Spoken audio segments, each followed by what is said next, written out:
Hello everyone, today I'll teach you about how to make a ATM machine code in C and how it's work.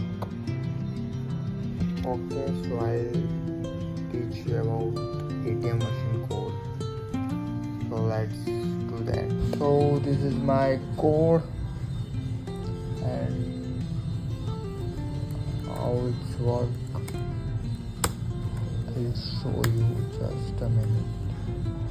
જો આપણે પહેલાં int main કર્યું છે, એમાં int મેઇનમાં કર્યું આપણે પિન નાખ્યો. પિન એટીએમ માટે જે પિન હોય પિન નાખ્યો ઇન્ટીજર આંકડાનો. પછી આપણે ઇન્ટીજર નામ કર્યું, બરાબર, એન્ટર્ડ પિન.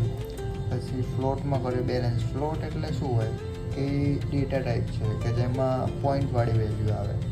અને ઇન્ટીજર એટલે શું થાય? ઇન્ટ એટલે આંકડા કે જેમાં આંકડાવાળી વેલ્યુ આવે, 1 2 3 4 5 6 એવી રીતે. પછી ઇન્ટીજરમાં આપણે ચોઈસ નામનો એક સ્ટ્રિંગ કર્યો, ફ્લોટમાં એમાઉન્ટ, અને સ્ક્રીનને ક્લિયર કરવા માટે ક્લિયર સ્કોર વાપર્યો, બરાબર. અહીંયા 2 વાર યુઝ થયું છે, એકવાર આપણે નીકાળી દઈએ. ઓકે, પછી આપણે પ્રિન્ટ કરાયું વેલકમ ટુ એટીએમ મશીન. જ્યારે યુઝર કોડને રન કરશે ત્યારે પહેલું જ પ્રિન્ટ થઈને આવશે આઈ welcome to ATM machine. Okay, બીજું પ્રિન્ટ કરો પ્લીઝ એન્ટર યોર પિન. જ્યારે યુઝર કોડ રન કરશે ત્યારે એની જોડે માંગશે એટીએમ મશીનનો પિન. એટીએમ મશીનનો પિન થશે પ્રિન્ટ. અને જો એટીએમ મશીનનો પિન ઇનવેલિડ હશે તો ઇફ આપણે લગાવી ઇફ સ્ટેટમેન્ટ.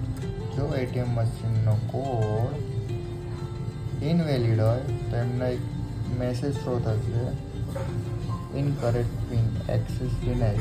આ મેસેજ પ્રિન્ટ થઈ એનો એક્સેસ નહીં મળે આગળનો. પછી આપણે આગળ કર્યું ડુ. આ બધું પ્રિન્ટ થશે. જો એનો ડુ નહીં, એનો જો પિન સાચો હશે તો એના યુઝરને આટલી વસ્તુ દેખાશે. પહેલું હશે બેલેન્સ ઇન્ક્વાયરી, બીજું હશે ડિપોઝિટ, મની તમારે ડિપોઝિટ કરવા હોય તો વિથડ્રો માટે આવશે, અને એક્ઝિટ. 4 ઓપ્શન હશે, એમાંથી એનો ઓપ્શન ચૂઝ કરવાનો મોકો મળશે.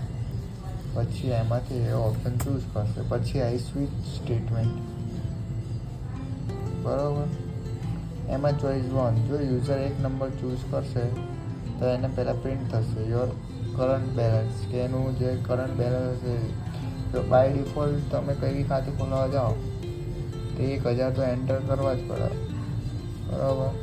એટલે આપણે કર્યા છે, બીજું કંઈ નથી ખબર, આપણે કર્યા છે.